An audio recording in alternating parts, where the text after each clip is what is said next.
Hello everyone, आप सभी लोगों का आपका अपने इस यूट्यूब चैनल पर स्वागत है। देखो, आज हम लोग बात करेंगे इस क्वेश्चन के ऊपर। सबसे पहले तो ठीक है, ये मैंने आपको होमवर्क में दिया था कि find total number of terms in 1 plus x power 101 dot 1 plus X square minus x power 100। ठीक है, तो देखो, इसमें आप टोटल टर्म निकालने से पहले है ना, आप एक चीज देखो, मतलब इनको अरेंज किया जा सकता है किस कंडीशन में, तब जब ये जो पावर्स है ये आसपास हो। जैसे ये 100 और ये 101, ये पावर्स आसपास है, तो इनको हम सॉल्व कर सकते, मतलब इनको हम अरेंज कर सकते हैं। ठीक है, तो एक स्टूडेंट देखो इसमें क्या बताता है। एक स्टूडेंट इसमें ये बोलता है कि साहब, स्टूडेंट वन एक ये बोलता है कि है ना, कि सर टू 101 पावर तो इसमें है ना, और 100 पावर इसमें है, तो इसमें नंबर ऑफ टर्म्स जो है वो इसमें कितनी हो गई, 101। और इसमें कितनी है, 100, मतलब इसमें n+1। तो इसमें मतलब इसका अगर वो ट्वाइस कर दे, यानी कुछ ऐसा समझो, जैसे मान लो मैं आपको कहूँ जैसे 2 × 101 कर दे, तो वो हो गया 202। तो ये तो गलत हो जाएगा। ठीक है, और बोले नहीं नहीं नहीं, एक काम करते हैं, देखो इसमें 101 है ना, तो इसमें भी 101, टोटल नंबर ऑफ टर्म पूछा है तो दोनों में को जोड़ देते हैं। तो 2 + 101 दैट इज 103, तो ये दोनों ही रॉन्ग हो जाएंगे।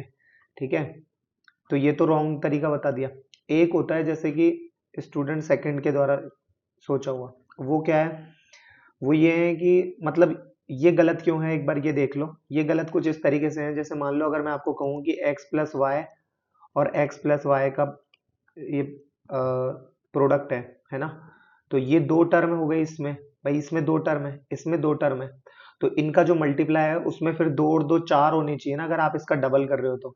जबकि इसका मल्टीप्लाई तो ये होता है ना, तो इसलिए ये तरीका जो है वो गलत है। ठीक है, अच्छा, तो अब सही तरीका क्या है उसको देख लेते हैं एक बार। देखो, तो इसके लिए क्या करें, देखो आप इसको अरेंज कैसे कर सकते हो, ये मैं क्यों कह रहा हूँ वो देखो। देखो, ये हो गया 1 + x⁻1, और ये हो गया 1 + x⁻100, है ना, और ये एज इट इज अभी भी 1 - x² - x⁻100, है ना।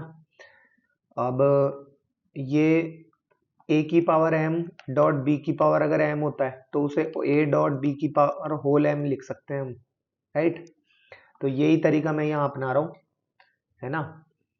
देखो, जैसे ये 1 + x तो एज इट इज, है ना, और ये कुछ ऐसा हो गया, मान लो 1 + x और 1 - x², सॉरी 1 + x² है ना, 1 + x² - x⁻100 होल पावर 100, है ना।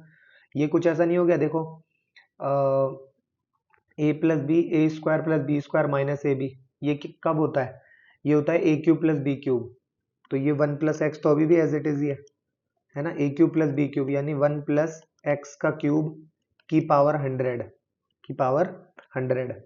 ठीक है, अब इस जगह कह रहा हूं मैं, जैसे मान लो इसकी पावर हो गई, दो पावर इसकी हो गई और 101 पावर इसकी हो गई, तो 2 + 101, दोनों पावर्स को हम जोड़ते भी नहीं है। कहीं कोई ये सोचे कि भाई इसकी पावर कितनी है 1, तो इसमें टर्म होगी 2, इसकी पावर कितनी है 100, इसमें टर्म होगी 101, तो दोनों को जोड़ दें। तो दैट्स वाई आपको पता पड़ गया होगा, इसलिए ये भी गलत है ना। तो पावर्स जब टर्म आपस में मल्टीप्लाई हो रही होती है, तो उनकी पावर्स का किस तरीके से, पावर्स की सहायता से किस तरीके से टोटल नंबर ऑफ टर्म जब हम पता करते हैं, तो उसका तरीका हम यहाँ देख रहे हैं। तो यहाँ पे अब आपको एक चीज समझनी पड़ेगी कि ये जो 1 + x पावर, मतलब x³ की पावर 100 है ना, इसमें इसके एक्सपेंशन में x की पावर है ना, जो वो 3 का मल्टीपल ही होगी। इसके एक्सपेंशन में x की जो पावर है ना, वो 3 का मल्टीपल ही होगी।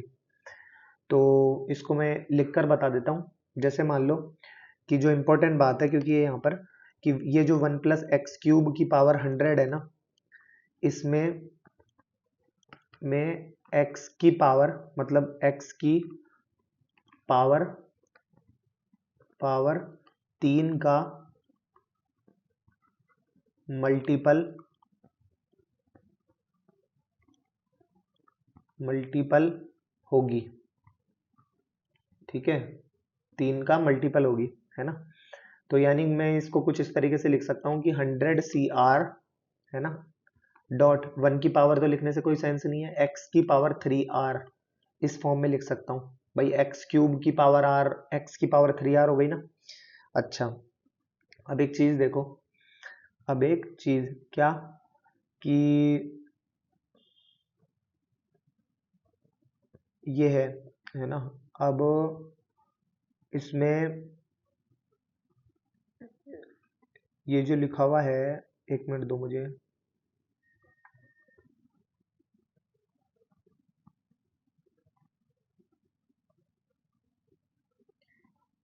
यहाँ से हमें जो एक चीज समझ में आ रही है वो 1 प्लस एक्स क्यूब की पावर 100, तो ये हो गया, है ना। और इसको एक बार इससे मल्टीप्लाई कर दूं क्या मैं, तो ये क्या हो गया, 1 प्लस एक्स क्यूब की पावर 100, है ना, और plus x multiply by 1 plus X cube की पावर 100। ओके, अब 1 प्लस एक्स क्यूब की पावर 100 में किस प्रकार के टर्म आएंगे वो देखो। देखो इसमें एक तो x की पावर 0 आएगा, है ना, एक x की पावर 3 आएगा, x की पावर 6 आएगा, डॉट डॉट डॉट, है ना, कॉमा कॉमा, और x की पावर 100 तक जाना है तो 3 इंटू 100, 300 हो गया, ठीक है ना। एक तो इसमें इस प्रकार की टर्म आएगी, प्लस x अभी भी एज इट इज, ये 1 प्लस एक्स क्यूब की पावर 100 है, इसमें भी वही x की पावर 0, x की पावर 3, x की power 6, dot dot dot, x की पावर 300, इस प्रकार की टर्म आएगी इसमें भी, है ना। अब क्या करें, देखो इसमें अगर आप ध्यान से देखोगे तो x की पावर 0 है, इसमें x की पावर 0 है, तो 3 से 300 तक 100 टर्म तो ये हो गई, और एक टर्म ये रही, तो 101 टर्म तो इसके अंदर हो गई, है ना। प्लस इस x को अंदर मल्टीप्लाई करेंगे, तो x को अंदर मल्टीप्लाई करोगे तो ये हो जाएगा x की पावर 1, कॉमा x की पावर 4, कॉमा x की power 7, comma dot dot dot up two comma x की पावर 301, राइट। अच्छा, तो 101 तो ये है ही। अब अगर गौर करोगे तो 1 से लेकर 301 तक जाना है, 301 तक, तो ये कुछ 3R+1 की फॉर्म में हो गया ये, यानी तीन के जो मल्टीपल्स हैं उनसे एक ज्यादा, 3 के मल्टीपल्स से एक ज्यादा। तो इसमें भी भाई x की पावर 0 नहीं है, बस इसमें x की पावर 0 नहीं है, तो ये कितने हो गए, ये भी वही 101 टर्म ही हो जाएंगे, है ना, 101 टर्म हो जाएंगे। तो 101 और 101 कितने हो गए, 202 टर्म, ठीक है, ये इसका आंसर होगा। आई होप आपको समझ में आया होगा। अब एक स्टूडेंट ये बोले कि साहब देखो आपका भी तो 202 आ रहा है और आंसर तो हमारा भी 202 ही आया, तो देखो इस चीज की मैं कोई गारंटी नहीं ले सकता, क्योंकि ये तरीका यहाँ पर फेल है, ये हो सकता है ये इस जगह आपका आंसर सेम आ रहा हो, बट लॉजिक आपका गलत है, ठीक है। और आंसर सेम आ जाए ये किस्मत पर डिपेंड होता है, अगर आप तुक्का लगा रहे हो तो, ठीक है। और लॉजिक से कभी भी आपका आंसर का, अगर आपका लॉजिक सही है तो आपका आंसर कभी भी गलत नहीं हो सकता, ठीक है ना। आपका हर प्रकार के क्वेश्चन में, क्वेश्चन कितना ही अजीब हो, अगर आपके लॉजिक, आपके बेसिक कंसेप्ट क्लियर है तो आपका आंसर सही है, तुक्का हर जगह नहीं लगता है, ठीक है ना। तो ऐसे होगा। अब कुछ चीजें हैं जो आगे आपको समझनी है, क्या, when two or more brackets are in multiplication, जब दो या दो से ज्यादा ब्रैकेट अगर मल्टीप्लीकेशन में होते हैं, एक टाइम पर एक ब्रैकेट में से एक ही टर्म मल्टीप्लीकेशन में पार्टिसिपेट करेगी। अब इसका कहने का मतलब क्या है वो भी बताता हूँ। देखो जैसे मान लो मैंने लिख दिया एक मिनट, मान लो मैंने लिख दिया a+b-c, है ना, और d-e+f, है ना, और एक और ले लेते हैं p+q+r, ठीक है। अब एक टाइम पर एक ब्रैकेट में से एक ही टर्म मल्टीप्लिकेशन में पार्टिसिपेट करेगी, कभी भी इन तीनों के मल्टीप्लाई में, है ना। देखो बिना मल्टीप्लाई करे, है ना, हम ये कभी, मतलब हम ये बहुत हद तक हम ये बता सकते हैं कि इसमें किस प्रकार की टर्म्स आएगी। अगर मैं आपको कहूँ कि ABC टाइप की टर्म आएगी, then you are wrong. ABC type की टर्म कभी भी नहीं आएगी इसमें, क्योंकि वो तीनों एक ही ब्रैकेट के हैं। अगर मैं आपको कहूँ ADE प्रकार की आएगी, माइनस का ADE प्रकार की कोई टर्म आएगी, तो वो भी नहीं आएगी, क्योंकि ADE ये कह रहा है एक ब्रैकेट में से एक ही टर्म मल्टीप्लीकेशन में पार्टिसिपेट करेगी। अगर मैं आपको कहूं कि ए डी आर, तो ये जरूर आएगी, इस प्रकार की टर्म डेफिनेटली आएगी। इसमें से पहली टर्म, इसमें से एक और टर्म, इसमें से एक और टर्म। जरूरी नहीं है कि पहली पहली पहली ही हो तीनों की टर्म, मतलब रैंडमली कोई सी भी टर्म आ सकती है, लेकिन हर ब्रैकेट में से एक ही टर्म आएगी, सिर्फ एक टाइम पर एक ही टर्म आएगी, है ना। फाइनल टर्म का जो कोफिशिएंट होगा वो सभी ब्रैकेट्स के इंडिविजुअल कोफिशिएंट्स के मल्टीप्लिकेशन से बनेगा। जैसे कि मान लो मैं आपको ये कहूं, एक एग्जांपल के तौर पर लेते हैं, मान लो 3x माइनस 2y, है ना, और y माइनस का 2x।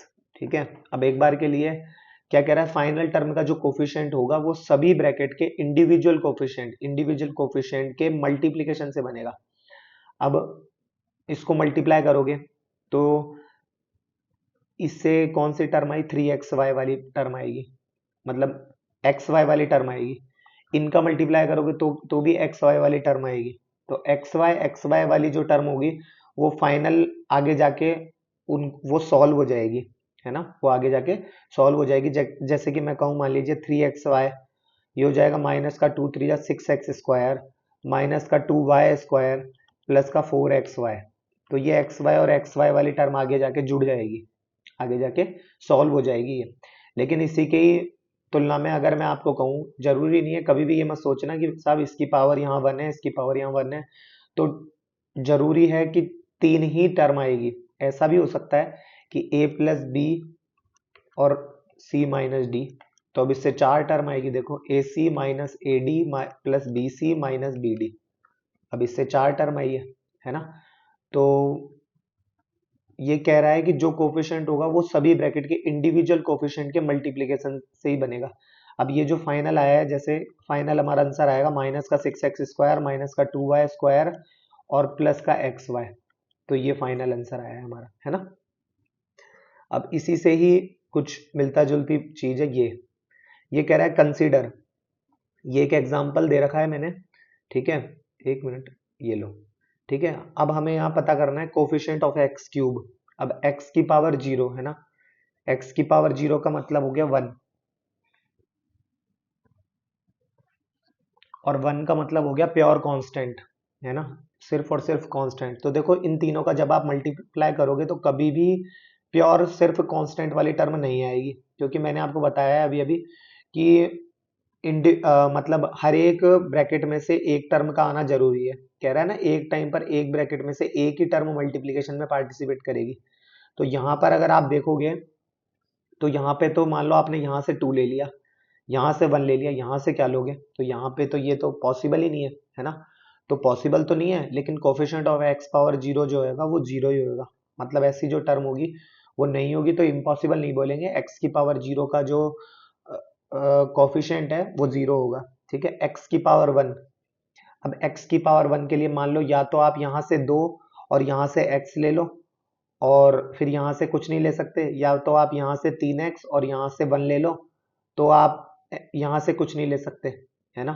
तो ये भी क्या हो गया, 0, ठीक है। आगे देखो, अब पूछ रहा है coefficient of x square, coefficient of x square. अब यहाँ पर आपको सेकंड पॉइंट और अच्छे से क्लियर होगा, जो ये अभी मैंने कहा है, फाइनल टर्म का जो कोफिशिएंट होगा वो सभी ब्रैकेट के इंडिविजुअल कोफिशिएंट के मल्टीप्लिकेशन से बनेगा।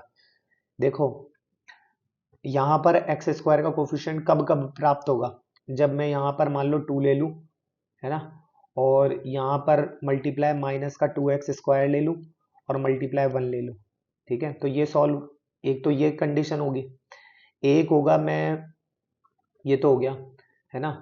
और एक्स स्क्वायर का कोफिशिएंट और कब मिलेगा, मैं यहाँ से तो माइनस का 3x ले लूँ, है ना, और तब तो यहाँ से मैं कुछ नहीं ले सकता, क्योंकि एक्स स्क्वायर का कोफिशिएंट मुझे चाहिए, एक्स स्क्वायर का कोफिशिएंट मुझे चाहिए, है ना। तो ये तो काम नहीं बनेगा, और जब ये काम ही नहीं बनेगा तो एक बार जरा ये लेके देखता हूँ, ये लेता हूँ अगर 5x स्क्वायर, तो यहाँ तो पूरा एक्स स्क्वायर ही आ गया, यहाँ से कोई कांस्टेंट क्वांटिटी होनी चाहिए जो कि नहीं है, तब भी मेरा काम नहीं बनेगा। तो it is the only way by I can get coefficient of x square, okay. तो ये हो गया माइनस का 4x स्क्वायर, और हमें कोफिशिएंट पता करना है, दैट इज माइनस का 4, ठीक है। आगे देखो, एक मिनट, ठीक है। उसके बाद देखो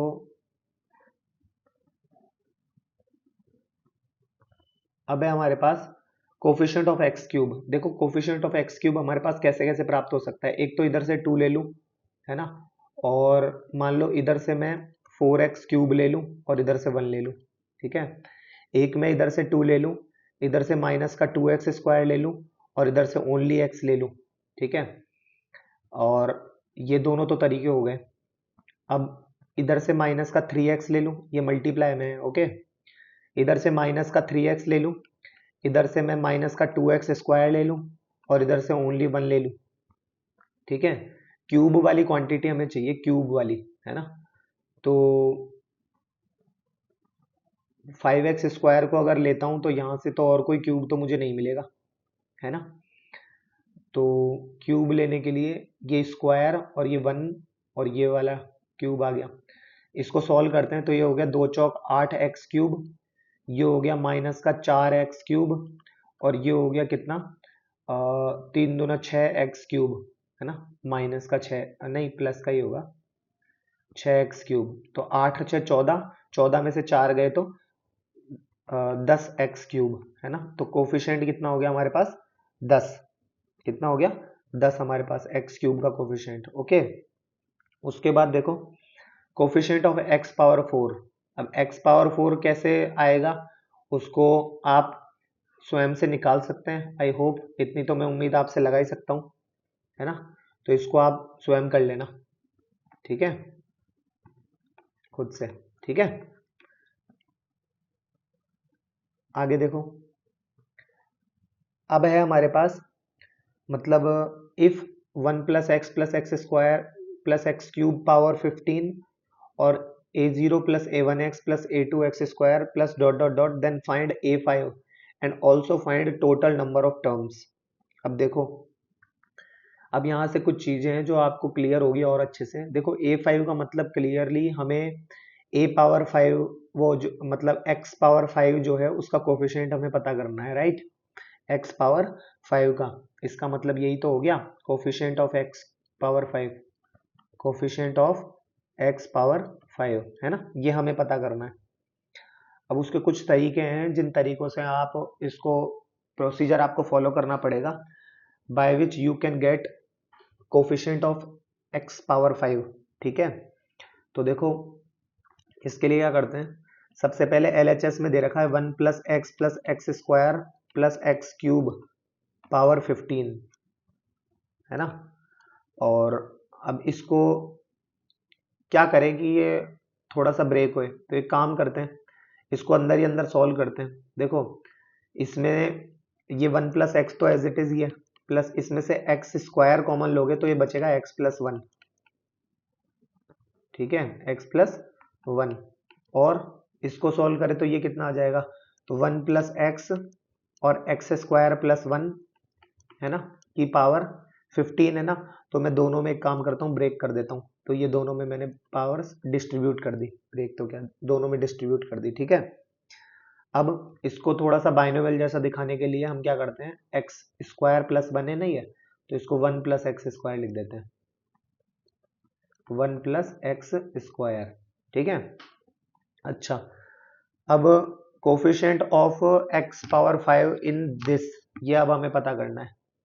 इसमें हमें क्या पता करना है, कोफिशिएंट ऑफ x पावर 5, ठीक है ना, इन और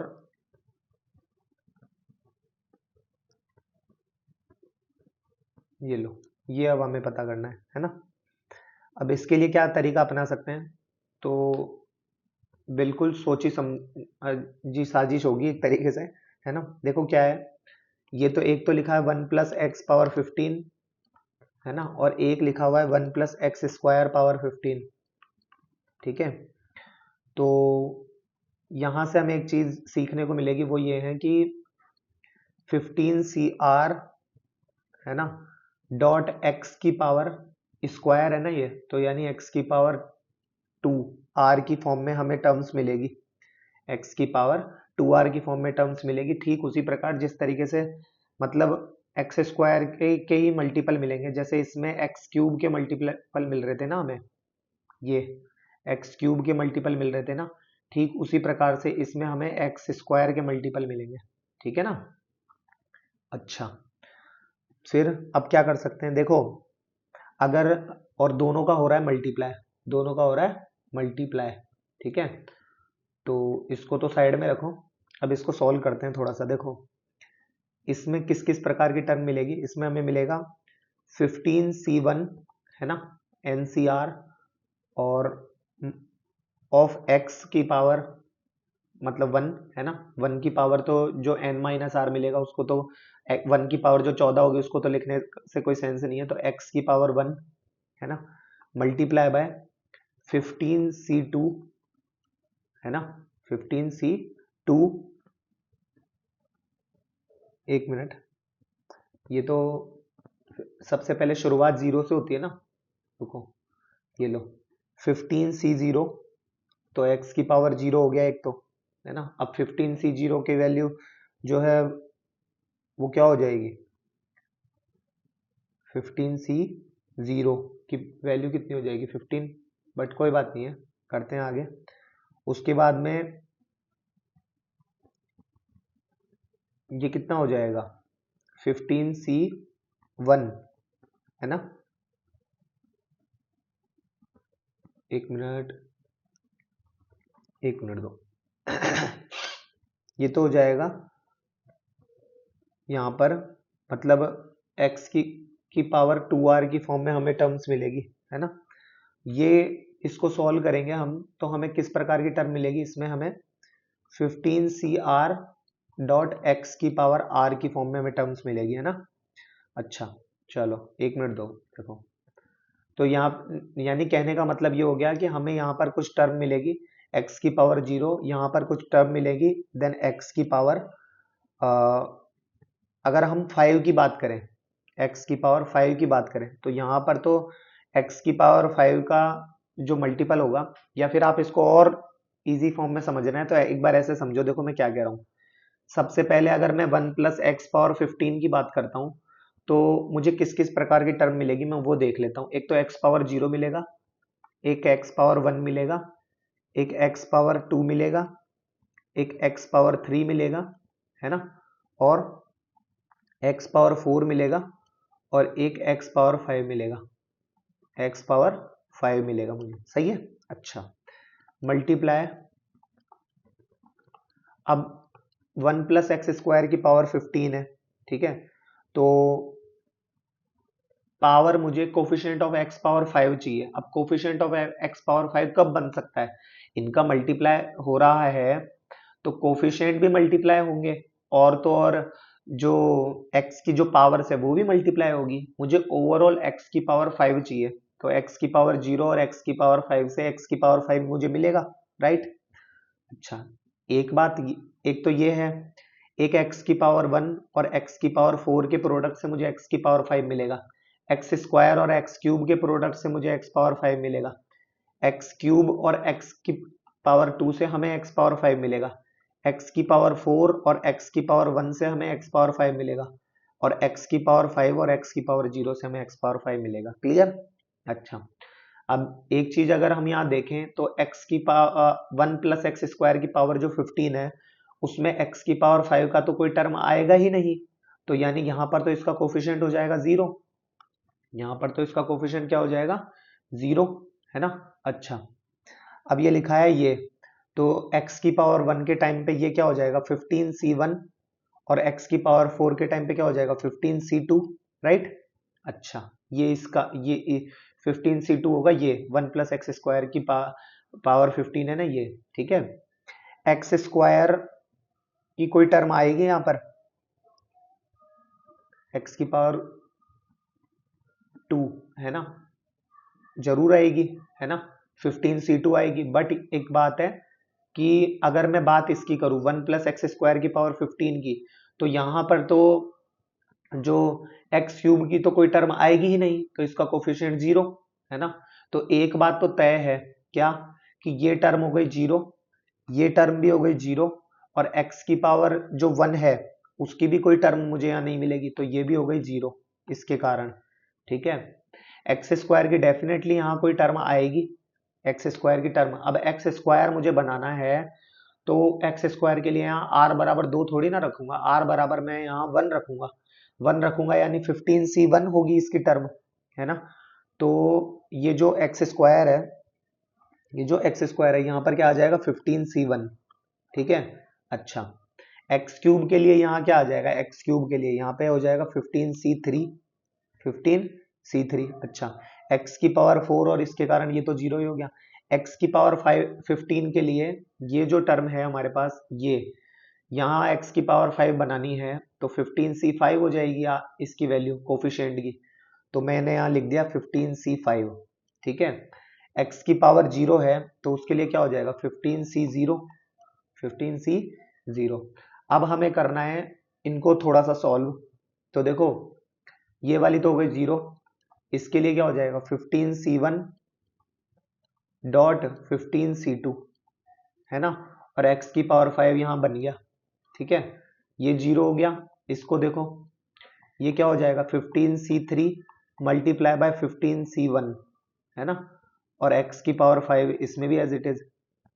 इसको देखो 15c5 मल्टीप्लाई बाय 15c0 और मल्टीप्लाई बाय x की पावर 5, है ना।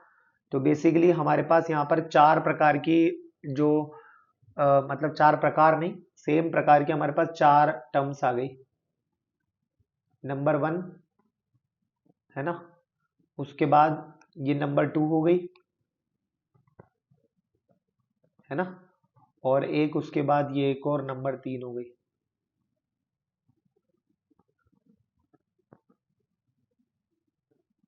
ये वाली।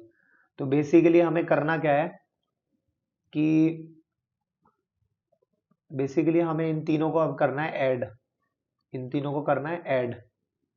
ठीक है, इन तीनों को ऐड करोगे तो हमारे पास x की पावर 5 और यहाँ पे कोई कांस्टेंट क्वांटिटी आएगी, तो जो कांस्टेंट क्वांटिटी आएगी दैट विल आवर आंसर।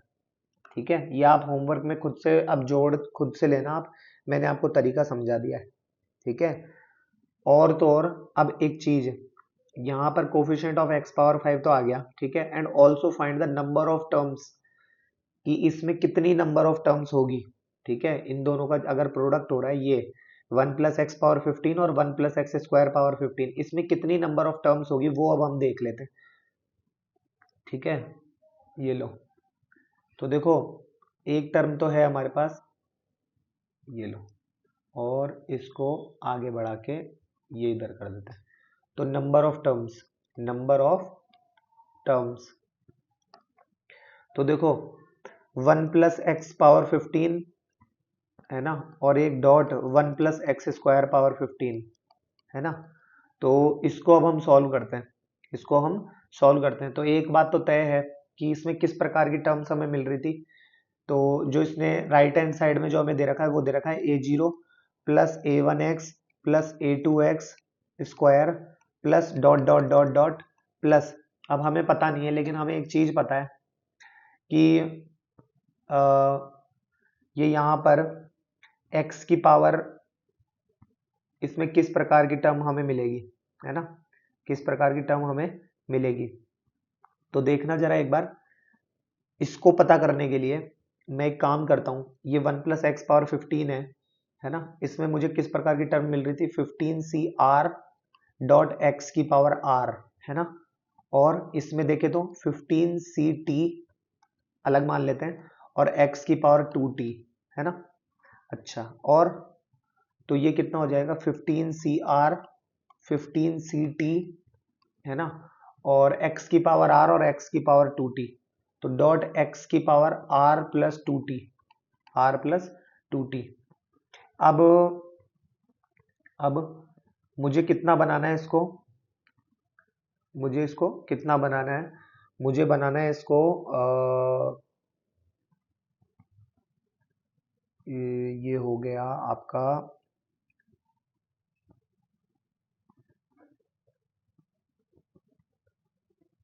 एक मिनट,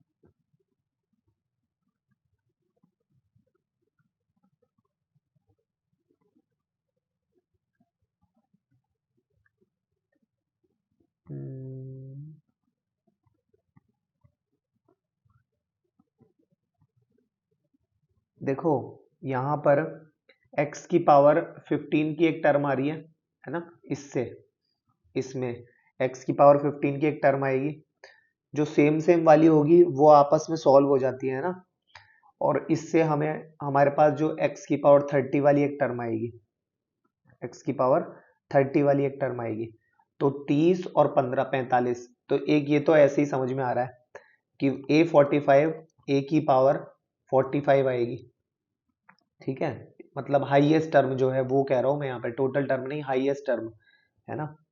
अच्छा, अब हाईएस्ट टर्म अगर आपको पता चल गई तो इससे आप टोटल नंबर ऑफ टर्म्स भी पता कर सकते हो, टोटल नंबर ऑफ टर्म्स भी पता कर सकते हो।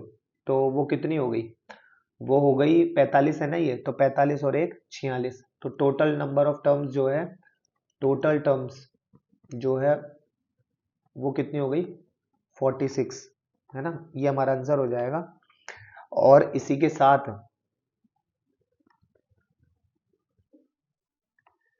यहां से अब आपको एक चीज समझ में आएगी कि टोटल नंबर ऑफ टर्म्स तो यह आपने पता कर ली। अब कोई पूछ ले कि साहब 45 टर्म्स तक अगर आप जा रहे हो तो 17th नंबर की जो टर्म होगी वो क्या होगी, है ना, 17। तो 17 बनाने का एकमात्र तरीका यही है कि इसकी जनरल टर्म हमने ये लिख ली, है ना, और इसकी जनरल टर्म हमने ये लिख ली, है ना, तो इससे ये लिख दिया। तो 17 अगर इससे बनना पॉसिबल है तो जरूर इसकी टर्म आएगी। तो 17 बनाने का क्या तरीका है, 17 बनाने का क्या तरीका है, देखो r बराबर तो 7 ले लो और t इक्वल टू 5 ले लो, तो 2 5 जा 10, 10 और 7 17। अब इससे जो टर्म निकल कर आएगी वो क्या होगी, 15c7, है ना, डॉट 15c, t की वैल्यू क्या है 5, है ना, तो ये जो टर्म निकल कर आएगी ये आपकी, ये इसकी, और x की पावर कितना हो गया r, 7 और 10 17, तो x की पावर 17 का ये कोफिशिएंट हो गया, ठीक है। और मतलब हर वो टर्म जो अब आप एक मतलब 0 से लेकर 45 तक अगर आप सोच सकते हो, अब वो डेफिनेटली इस वाले फॉर्मूले से बन जाएगी यहाँ पर इस केस में, और आप उससे उसका कोफिशिएंट पता कर सकते हो। ये इसका एक तरीके से जादू समझ लो आप। जैसे मान लो मैं आपको कहूँ कि 40वीं जो टर्म होगी, यानी, अरे एक मिनट, ये x की पावर है ये, है ना, x की पावर होगी ये, x की पावर 45। अगर मैं आपको कहूँ कि x40 का क्या कोफिशिएंट होगा, तो x40 इससे बना सकते हो आप, कि जैसे r बराबर तो रख दो, मान लो r बराबर आपने रख दिया, मान लो 10 रख दिया, है ना, 10 रख दिया, तो बचे कितने आपके पास 30, तो t बराबर 15 रख दो, 15 टू जा 30, 30 और 10 40 हो गया, तो x की पावर 40, तो इस तरीके से उसका कोफिशिएंट आ जाएगा, है ना। तो ये इसका तरीका है। क्लियर, आई होप आपको समझ में आया होगा, ठीक है। उसके बाद अब आगे करते हैं हम बात, जैसे कि ये, तो ये क्या कह रहा है ये क्वेश्चन देखो, कि find coefficient of x power 100 and x power 99 of x plus 1 product x plus 2 product x plus 3 dot dot dot up to x plus 100, ठीक है। यानी इस तरीके से 100 तक ब्रैकेट जा रहे हैं, कितने ब्रैकेट है ये 100 है,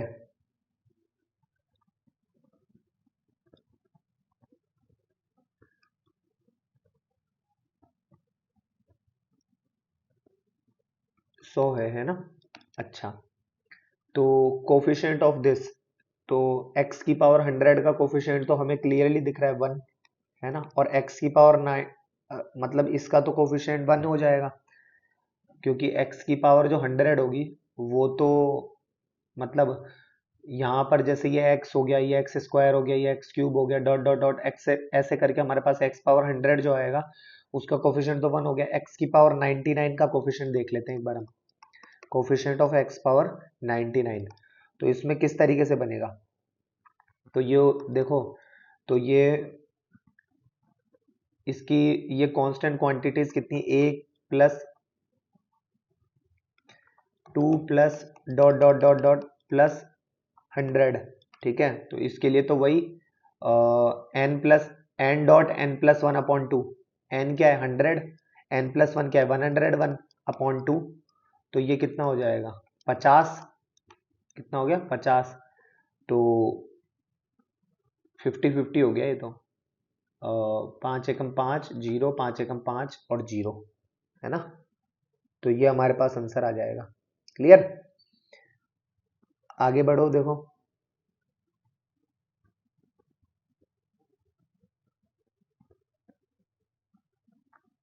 अब क्या कह रहा है देखो आगे, उससे पहले एक चीज सीख लो। देखो यदि आपके पास इस तरीके से जो नोट करने वाली बात है वो क्या है कि जैसे मान लो x+a, हालांकि मैं बता चुका हूं इसको, x+a x+b, तो ये हो गया 1x², मान लो x² plus a+b times x plus ab, है ना। और अगर ये आ गया x+a x+b और x+c, ठीक है, तो ये क्या होगा, ये होगा x³ है ना, प्लस इसका आपने सीखा है जो क्वाड्रेटिक इक्वेशन वाला चैप्टर है उसमें आपने सीखा है अच्छे से कि इसके जो जीरोस होंगे वो क्या होंगे, -a -b और -c, तो इन इनका सम है ना, तो a+b+c एक पावर कम x² प्लस रेंडमली मल्टीप्लाई फिर एडिशन, तो ab+bc plus ca into x plus abc, ठीक है। तो इस प्रकार की जब टर्म आती है तो अब उन पर बेस्ड अब हम क्वेश्चन करेंगे, ठीक है ना। जैसे कि आपका ये क्वेश्चन देखो क्या गजब का क्वेश्चन है, जेईई एडवांस 2014 में आया है पेपर सेकंड में। देखना एक एक चीज ध्यान से बिल्कुल कि कैसे होगा ये, देखो तो x पावर 11 का कोफिशिएंट हमें पता करना है और इनके एक्सपेंशन से, ठीक है। तो एक बात तो तय है कि इसमें अब तो आप सीख चुके हो कि x² के मल्टीपल की फॉर्म में आएंगे जो आएंगे, जैसे मान लो ऐसे देखो, इससे हमें किस प्रकार के नंबर हमें मिलेंगे, इसकी जनरल टर्म लिख लो 4cr.x⁴, ठीक है। इसका देखो 7cr है ना .x⁴, इसकी जनरल टर्म लिख लो, तो वो कितना हो जाएगा 12cr.x⁴, ठीक है। अच्छा, तो अब हम इसमें ले लेंगे केसेस जैसे अभी लिए थे, ठीक है। तो इसमें क्या हो जाएगा देखो, एक बात तो तय है कि इससे हमें x² की क्वांटिटी मिलेगी पहले वाले ब्रैकेट से, है ना, यहाँ पर कोफिशिएंट हो गया मल्टीप्लाई बाय, इससे हमें x की पावर जो है x की पावर हमें 11 चाहिए, x की पावर 11 चाहिए। तो देखो x की पावर 2 वाली क्वांटिटी मिलेगी, एक x की पावर 4 मिलेगा, एक x की पावर 8 मिलेगा, है ना, और 2 के बाद में तो 6 भी मिलेगी।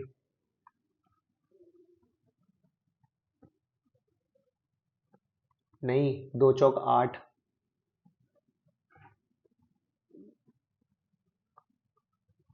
चलो लेते हैं अभी। देखो ये हो गया 8 हो गया, और उसके बाद में कितना आ गया, उससे ज्यादा तो जाएगा नहीं, पावर 4 ही तो है ये, ठीक है। तो यानी और एक हमें x की पावर 0 भी मिलेगा इससे, है ना। तो अब देखना है एक एक चीज बिल्कुल ध्यान से, लगभग लगभग आप चीज को समझ चुके हो। तो अब देखो x की पावर 0 अगर है तो अब हम x की पावर 11 किस किस तरीके से बना सकते हैं। तो x की पावर 0 है तो मान लो x की पावर 3 इससे ले लो और x की पावर 11 इससे ले लो, तो 11 नहीं 8, ठीक है। तो 8 और 3 11, तो ये x की पावर 0 काम बन गया। एक x² की अगर बात है तो 2 इससे ले लो, और क्योंकि ये मैं इसी तरीके से ही क्यों ले रहा हूँ, मैं इसमें रेंडमली भी तो ले सकता हूँ, बट मैं रेंडमली नहीं ले सकता, है ना। ये अगर आपके मन में आ रहा है तो रेंडमली मैं मन से नहीं ले सकता, क्योंकि ये 3 का मल्टीपल देगी, ये 4 का मल्टीपल देगी और ये 2 का ही मल्टीपल देगी। ये बाध्य कर दिया हमें यहाँ पर इसने, है ना, कंस्ट्रेंट है ये एक तरीके से। उसके बाद देखो, तो x की पावर 0 में के टाइम पे हमें जो टर्म मिलेगी, मतलब एक तो ये x की पावर 0, x की पावर 3 और x पावर 8 से हमें x पावर 11 मिल रहा है। एक x² के केस में x² है, x पावर 9 है और x की पावर 0 है। ठीक है। अच्छा, क्योंकि अगर कम से कम अगर मैं यहाँ r बराबर 1 रखकर अगर मैं 4 भी ले लेता हूँ तो 4 और 9 तो 13 और 2 15 हो जाएगी, तो वो मैं ले नहीं सकता, है ना। अच्छा, उसके बाद देखो मल्टीप्लाई समथिंग क्वांटिटी। अब x की पावर 4 की बात आती है, तो x की पावर 4 में x की पावर 4 हो गया, ये एक x क्यूब हो गया, है ना। 4 और 3 7 और 4 11, तो एक x की पावर 4 हो गया, 3 हो गया, 4 और 3 7 और 4 11, ये हो गया एक, है ना। x की पावर 8 की अगर हम बात करें, x की पावर 8 तो 8 और ये 3 हो गया 11 और डॉट डॉट डॉट x की पावर 0, x की पावर 0। ठीक है, तो 8 और 3 11। ठीक है, तो इस प्रकार से हमें ये 4 प्रकार की टर्म हमें मिल गई। अब अगर आप देखो ध्यान से तो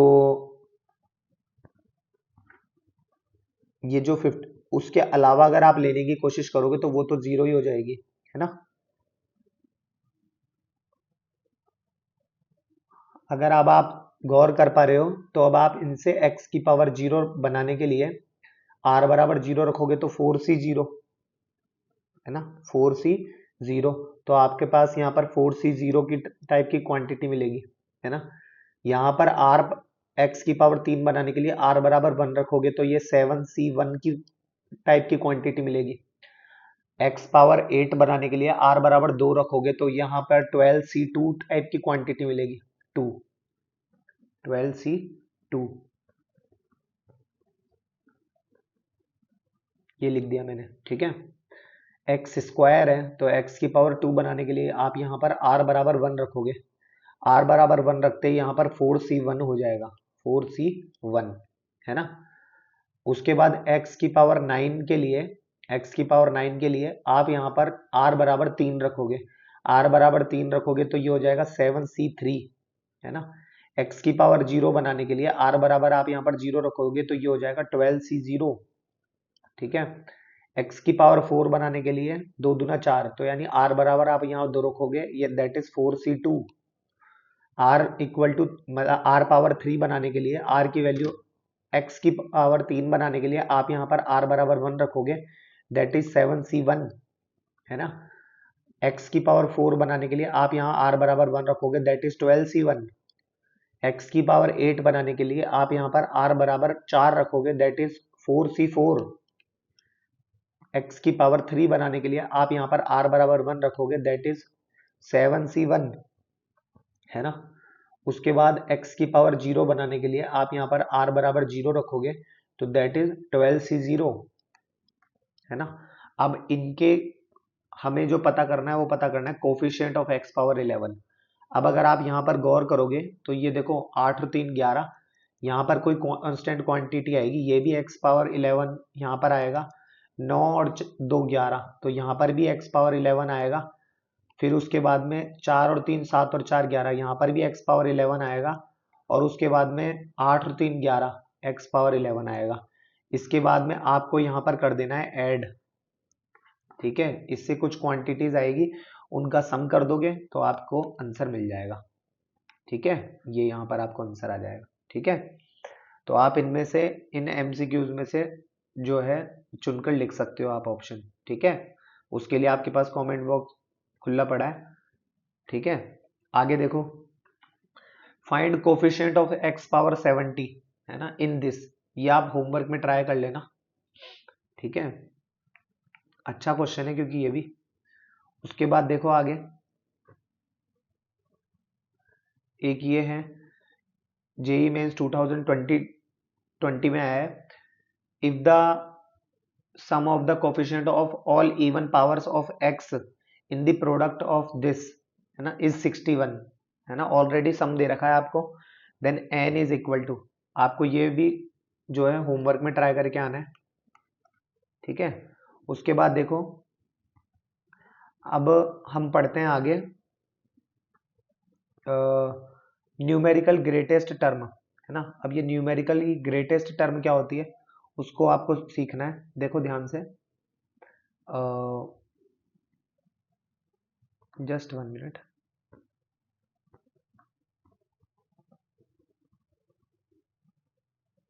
देखो न्यूमेरिकली ग्रेटेस्ट टर्म कैसे आती है, तो न्यूमेरिकली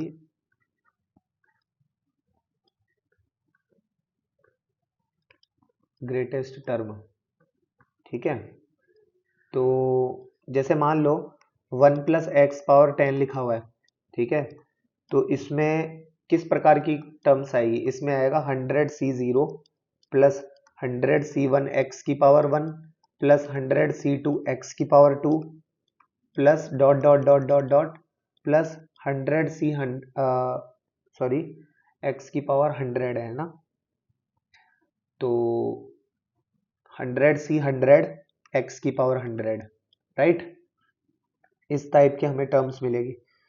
तो अब जब ऐसी कंडीशन आती थी तो आप वहां पर बोल देते थे क्या, कि इसका जो मिडिल टर्म होगा, जैसे मान लो अगर x + y⁻n है ना, और यहाँ पर अगर आपको ग्रेटेस्ट बाइनोमियल कोफिशिएंट अगर आपको पता करना होता था, ग्रेटेस्ट बाइनोमियल कोफिशिएंट अगर आपको पता करना होता था, तो आप कह देते थे जो इसका मिडिल टर्म है वही इसका ग्रेटेस्ट बाइनोमियल कोफिशिएंट है, ठीक है। तो ऐसा ही ये n यहाँ पर इवन है ना। तो इसका डेरिवेशन देख लो एक बार कि ये डिराइव कैसे हुई, ये बात आई कहाँ से, ठीक है। तो डेरिवेशन सीख पाओगे तभी कुछ इसमें आप कर पाओगे, ठीक है। देखो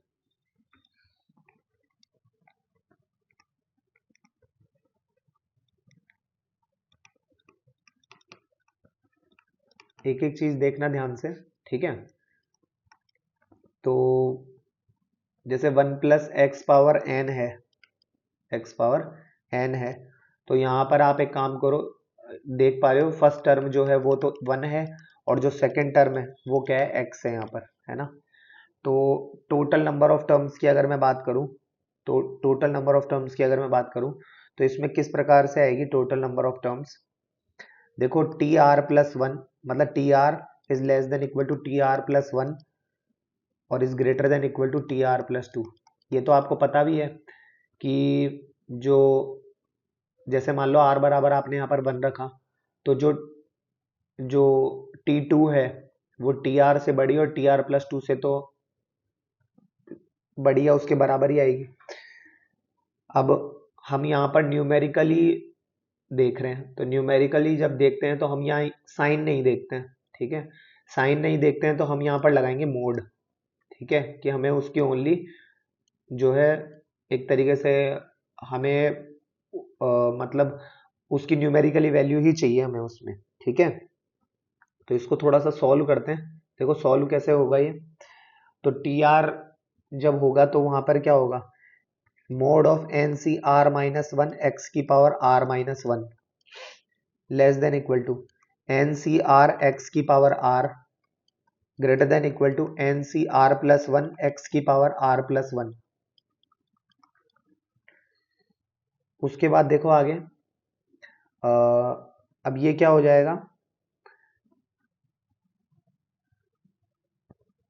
अब एक बार में दो क्वांटिटी हम ले सकते हैं, लेना चाहेंगे तो देखो इनको लेते हैं, तो ये हो जाएगा एन सी आर एक्स की मोड ऑफ x⁻r है ना, मोड x पर चढ़ जाएगा, greater than equal to N C r+1 mod of x⁻r+1, ठीक है।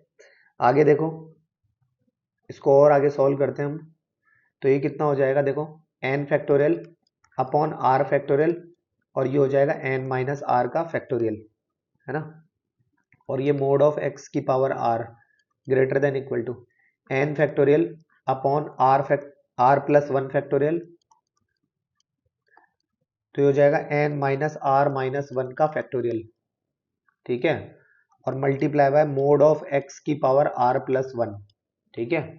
अब इसको थोड़ा सा सॉल्व करते हैं, देखो तो ये n फैक्टोरियल और n फैक्टोरियल तो गया, ठीक है। ये r+1 basically r+1 dot r लिखा हुआ है, r+1 डॉट r फैक्टोरियल लिखा हुआ है, तो ये r फैक्टोरियल और ये r फैक्टोरियल भी गया, ठीक है। ये n-r कैसे लिखा हुआ है, ये n-r है ना, और n-r-1 का फैक्टोरियल है, तो ये n minus R minus one और n minus R minus one factorial गया।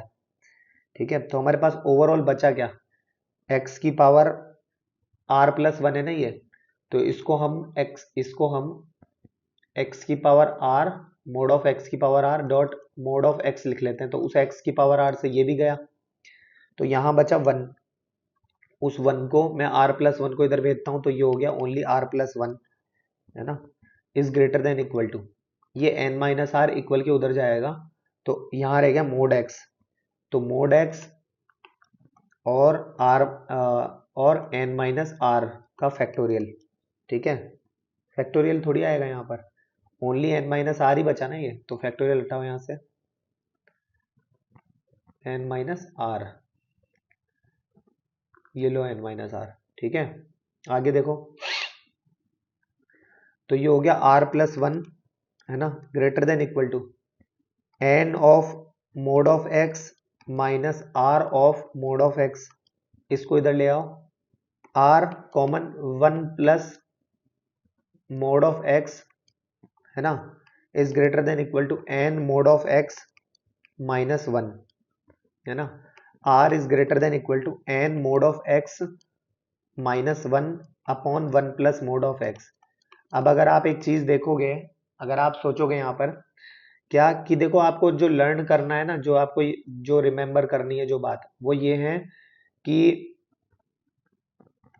ये जो क्वांटिटी है ना, ये आपको मतलब एक जगह, मतलब ये अगर आपको लर्न है, तो आप इसके लेफ्ट साइड वाली, जैसे टी आर प्लस वन है, उससे अगर आपको टी आर या फिर टी आर प्लस टू पता करनी है, तो अगर आपको ये पता, इनमें से कोई भी एक पता है आपको, तो आप उसमें से एक घटाकर या एक जोड़कर आप पता कर सकते हो बाकी क्वांटिटी। ठीक है, वो मैं यहाँ पर बताना चाह रहा हूँ, देखो एक मिनट, ये लो,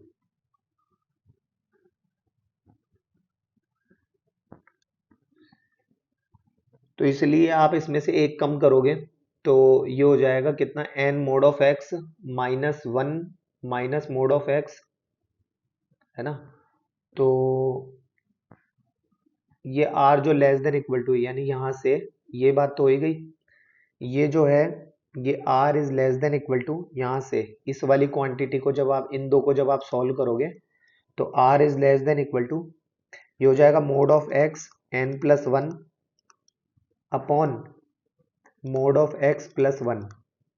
ठीक है, ये बात लिखिए। ठीक है,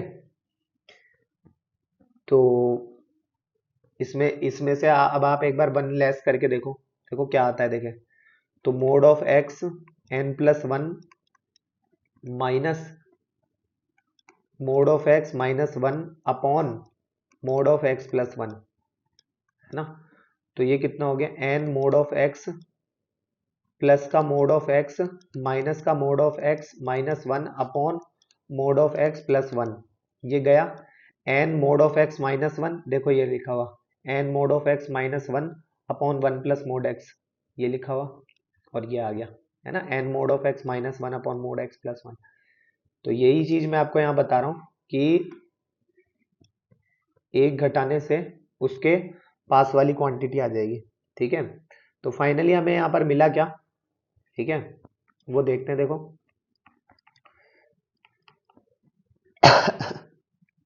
फॉर्मेट किस प्रकार का होगा, हमें यहाँ पे जो फॉर्मेट मिलेगा वो क्या है कि वन प्लस एक्स की पावर अगर n लिखा हुआ है, और उसका अगर आपको न्यूमेरिकली ग्रेटेस्ट टर्म अगर आपको पता करनी है, तो एक क्वांटिटी यहाँ आएगी less than equal to r less than equal to, ये वाली लर्न रख लो आप एज इट इज, कि mod of x n plus one upon mod of x plus one.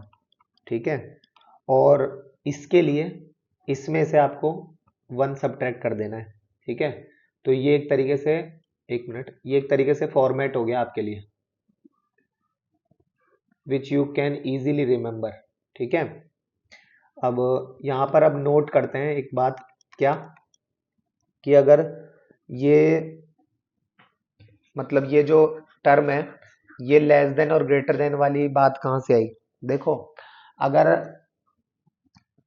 कोई आर की वैल्यू है वो मान लो 6 से तो बड़ी है उसके बराबर है और 7 से छोटी है उसके बराबर है, तो इसका मतलब दोनों वैल्यू है कि आर की वैल्यू जो है वो 6 भी हो सकती है एंड 7 भी हो सकती है। अब इस बात का मतलब क्या है, इस बात का मतलब ये है कि जो r बराबर 6 रखोगे तो क्या मिलेगा t7, कि इसका मतलब ये हो गया कि इसकी t7 और t8 दोनों बराबर है।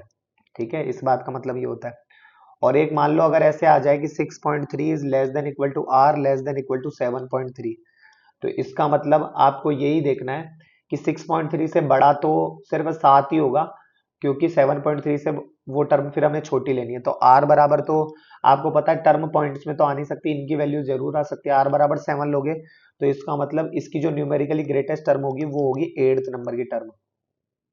ठीक है, ये चीज याद रखना। अब इस पर बेस देखो क्वेश्चन करते हैं, तब आपको और अच्छे से क्लियर हो पाएगी ये बात। If x equal to 1, then numerically greatest term in the expansion of 3 minus 3x power 9। तो इसको ही सॉल्व करते हैं। देखो पहले a वाले को, तो पहले इसको थोड़ा सा सॉल्व कर लो, तो 3 की पावर 9 को बाहर ले लो तो ये हो जाएगा 1 माइनस एक्स की पावर 9। ठीक है, अब अब जो फॉर्मूला है यहाँ पर ये बात याद रहे कि x जो है वो माइनस का x है। अब जो फॉर्मूला है कि यहाँ पर कोई quantity less than equal to r less than equal to minus का मोड ऑफ x ब्रैकेट में n+1 upon bracket mod of minus का x प्लस 1, है ना। अब n यहाँ पर 9 है, याद रहे, है ना, n क्या है 9, तो 9+1 दैट इज 10।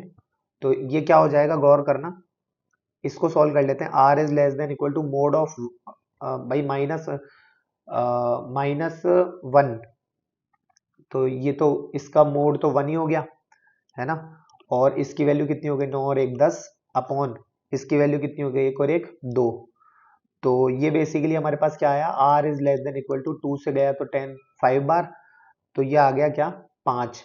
तो जाहिर सी बात है ये यहाँ पर एक और वैल्यू जो आएगी वो क्या आएगी 4। तो r की वैल्यू 5, एक तो 4 हो गई और एक 5 हो गई। टर्म जो है वो हमारे पास t5 और t6 हो गया। और वही हमसे पूछ रहा था कि अगर x की वैल्यू 1 रख दें तो न्यूमेरिकली ग्रेटेस्ट टर्म क्या होगी, न्यूमेरिकली ग्रेटेस्ट टर्म। x की वैल्यू 1 गई थी, इसीलिए मैंने यहाँ पर ये x की वैल्यू, x तो क्या था यहाँ पर माइनस एक्स था और उसकी जगह मैंने 1 रखा, तो -1 का मोड जो है वो पॉजिटिव 1 हो गया, न्यूमरेटर में भी और डिनोमिनेटर में भी। ठीक है, तो दैट विल अवर आंसर।